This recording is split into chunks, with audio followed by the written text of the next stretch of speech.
Le Nouvel Esprit Public, Philippe Meyer, bonjour.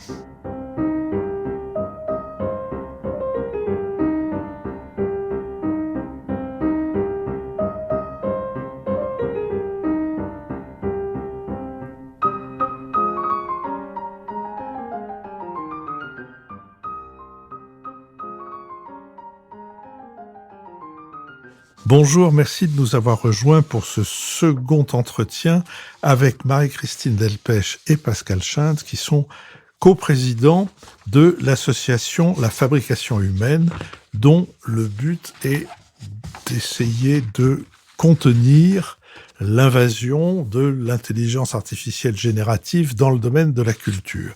Et alors, pour ce faire, Marie-Christine Delpech, vous informez.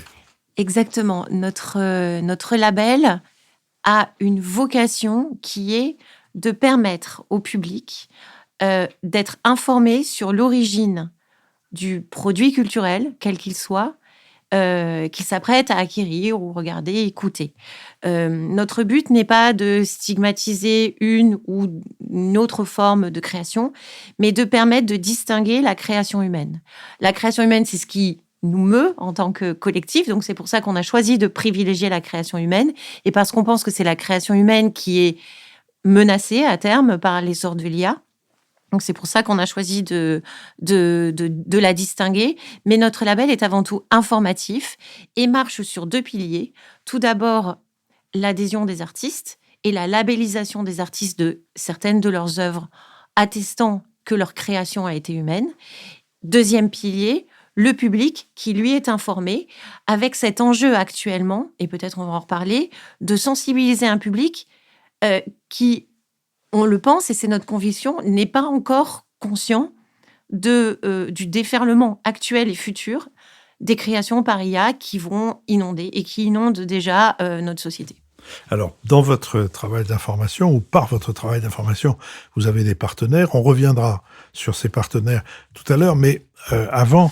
Vous avez pour but, votre association a pour but de protéger la culture. Est-ce que vous avez choisi une définition de la culture ? Alors c'est... on s'est pas entendu en se disant ça c'est notre définition de notre association. Moi, ce que je répète à qui veut l'entendre, c'est que pour moi, la culture, c'est ce qui fait notre humanité. Voilà, c'est un peu, c'est une manière, la culture, la création, c'est artistique, c'est une manière de créer des espaces de liberté. Voilà, ça se résume essentiellement à ça pour moi. Oui, mais on vous dira qu'un couturier ou qu'un bottier, c'est quelqu'un qui... Est-ce que c'est un créateur ? Je ne sais pas, mais c'est en tout cas quelqu'un dont l'activité est essentielle à l'humanité. Est-ce que ça vaut pas la peine de préciser un peu ce qui rentre dans le domaine de la culture ou...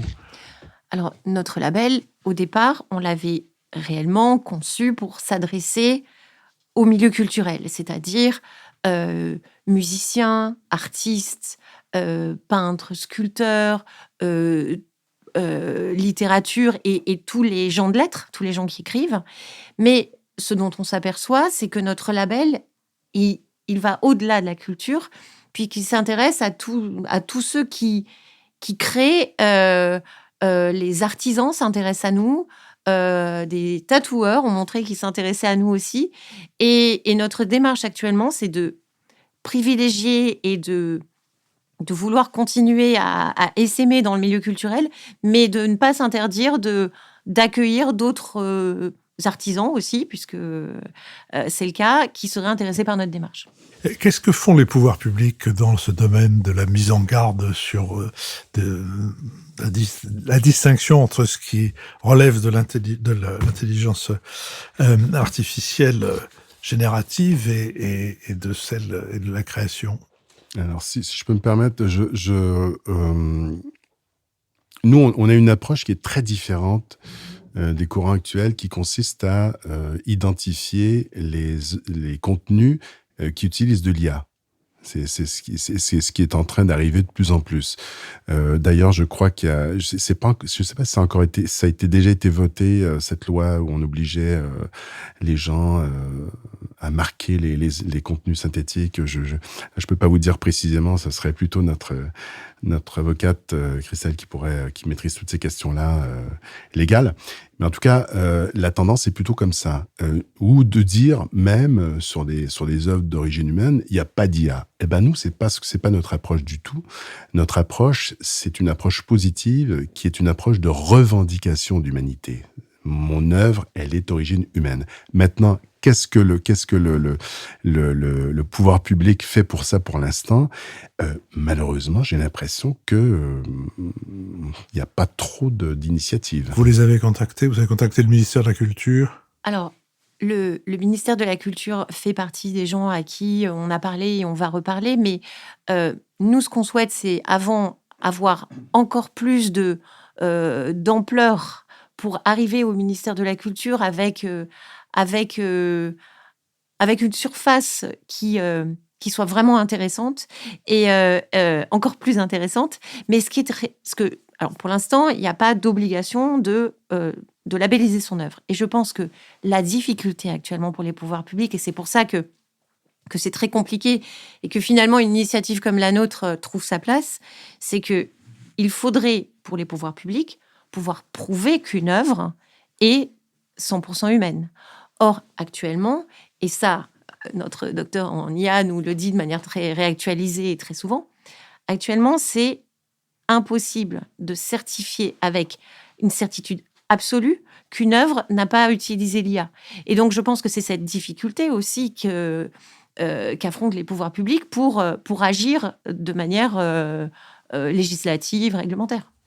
Alors, si vous voulez bien, prenons trois des partenariats qui sont les vôtres. L'Éco-Régie d'Orange, le Festival de science-fiction Hypermonde et le syndicat d'entrepreneurs du spectacle. Quelle est la nature de votre partenariat avec ces trois partenaires? Et d'ailleurs, en quoi sont-ils vos partenaires? D'accord. Je corrige juste sur les Corrigis d'Orange. Ce ne sont pas nos partenaires. Les Corrigis d'Orange sont membres de notre association. D'accord. Ce qui est très très bien pour nous d'ailleurs, parce qu'ils sont déjà très proactifs avec nous. Ils nous avaient déjà invités pour la présentation à la presse de leur nouvelle programmation de l'année dernière. On est allé au Corrigi d'Orange l'année dernière pour faire une conférence auprès du public des Corrigis. Donc c'est des gens qui sont très sensibles à cette chose-là. Alors curieusement, on pourrait se dire, c'est le spectacle vivant, c'est que peuvent-ils lyrique, craindre de l'intelligence artificielle générative?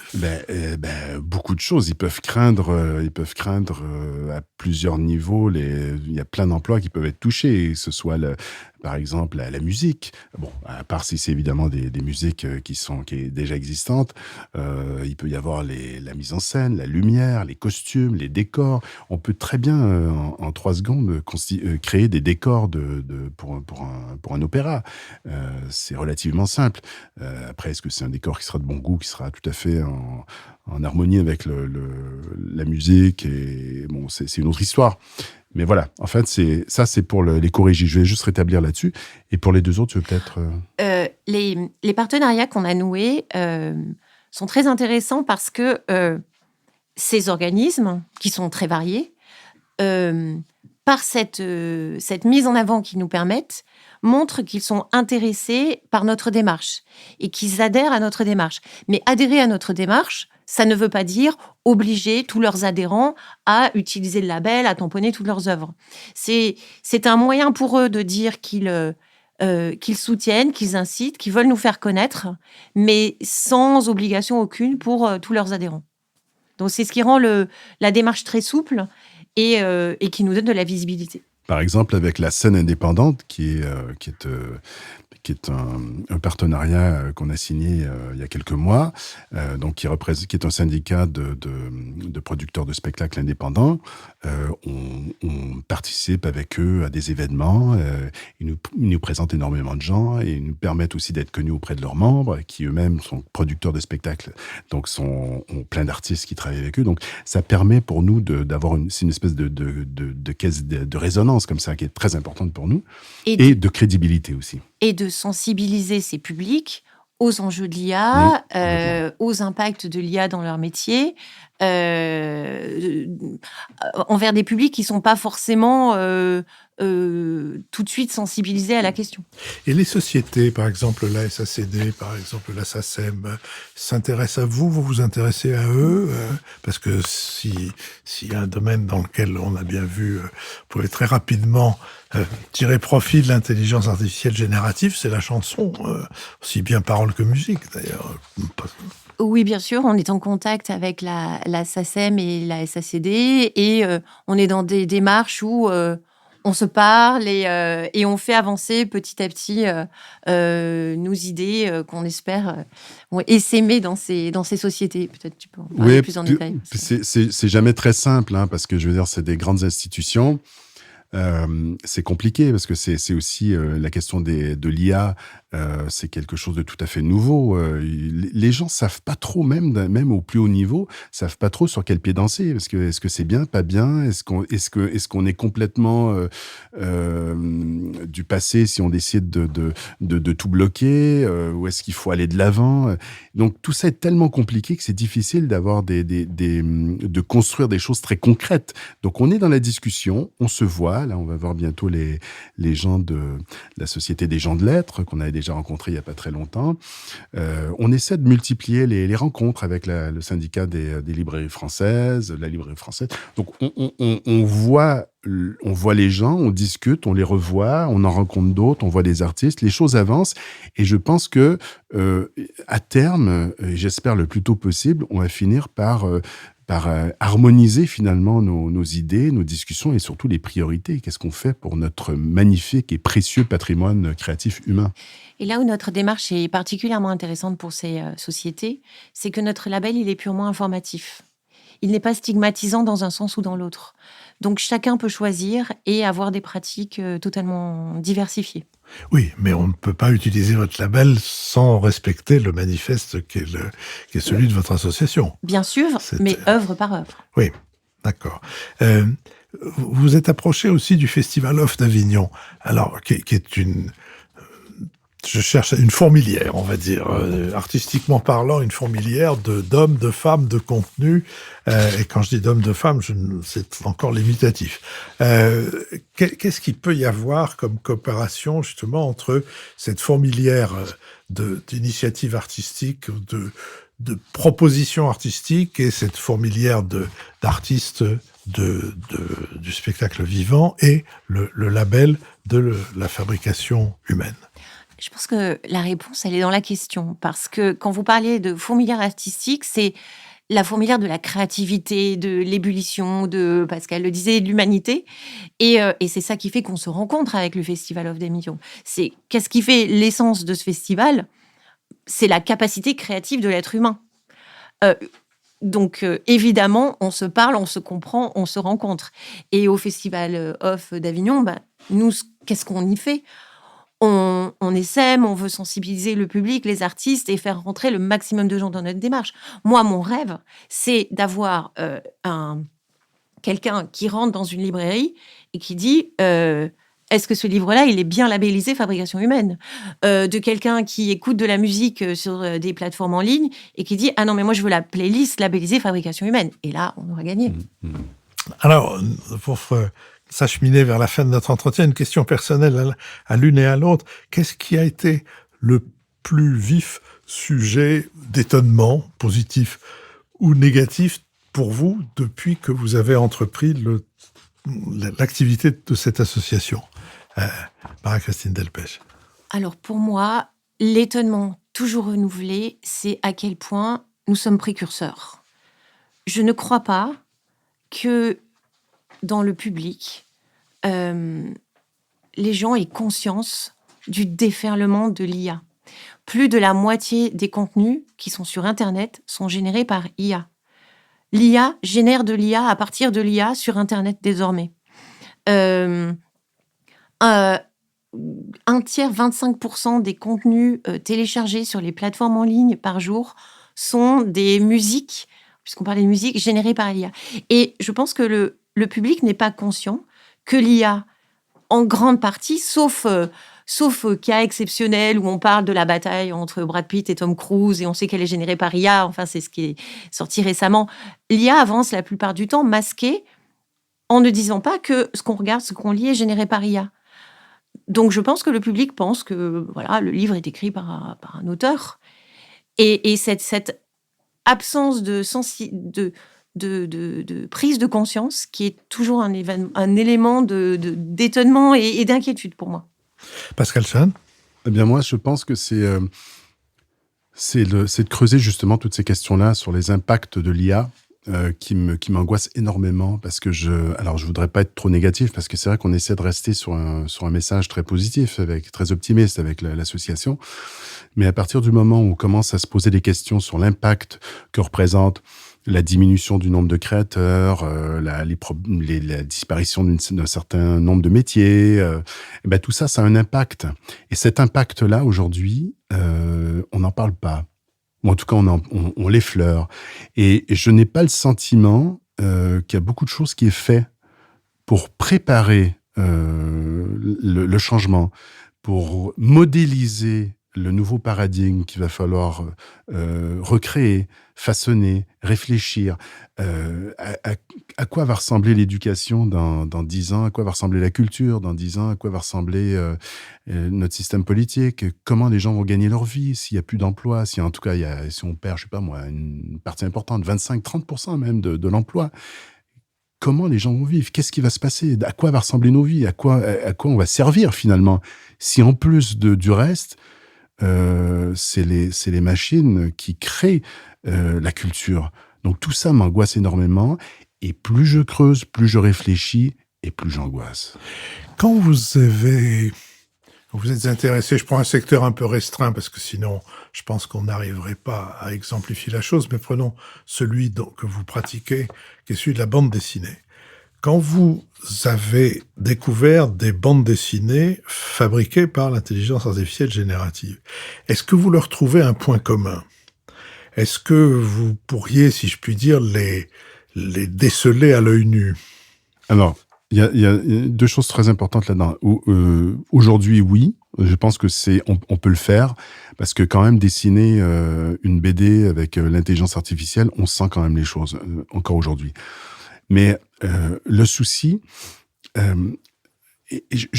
je pense que tous les gens qui ont un certain nombre de connaissances peuvent voir un certain nombre de choses. Mais le problème, c'est ce que j'appelle moi l'automatisation, l'automatisation de la culture de masse. C'est-à-dire tout ce qui va être fait en automatisant en 24 heures sur 24 des créations de contenu synthétique qui vont être déversées comme ça, un peu comme ce qu'on appelle le slop, qui est toutes ces vidéos sur Internet. Vous savez qu'aujourd'hui, Internet on a dépassé les 50% de ce qui est fait sur Internet est fait par des intelligences génératives, artificielles génératives. Donc en fait, c'est toute cette espèce de déversement dans la culture qui m'inquiète. Parce qu'en fait, il est là le problème. Il est dans le fait qu'il y a de moins en moins de gens qui vont avoir la possibilité de travailler, de s'exprimer, en tout cas de gagner de l'argent pour ce qu'ils font. Et ça va complètement casser l'équilibre qu'on connaît aujourd'hui. Donc oui, on peut encore aujourd'hui repérer certaines choses, mais c'est de plus en plus difficile. Je vous remercie d'être venu. Voulez-vous, s'il vous plaît, rappeler le moyen de joindre, de retrouver votre site et toutes les explications? Marie-Christine Delpech. Mais oui, bien sûr. Visitez notre site fabricationhumaine.org. Intéressez-vous à la charte. Et nous sommes à disposition pour répondre à toutes les questions. Et portez le badge l'homme de Vitruve. Oui, Pascal. Et je dirais même plus, c'est important. On a besoin que les gens adhèrent, mais pas que les artistes, parce que les artistes, c'est important pour utiliser le label. Mais on a besoin des gens, parce que plus on sera nombreux et plus on aura la possibilité d'être entendus, de faire entendre nos idées et éventuellement, je l'espère un jour, de faire des propositions. C'est tout ce que je vous souhaite en vous renouvelant mes remerciements. Merci Philippe Meyer. Infiniment.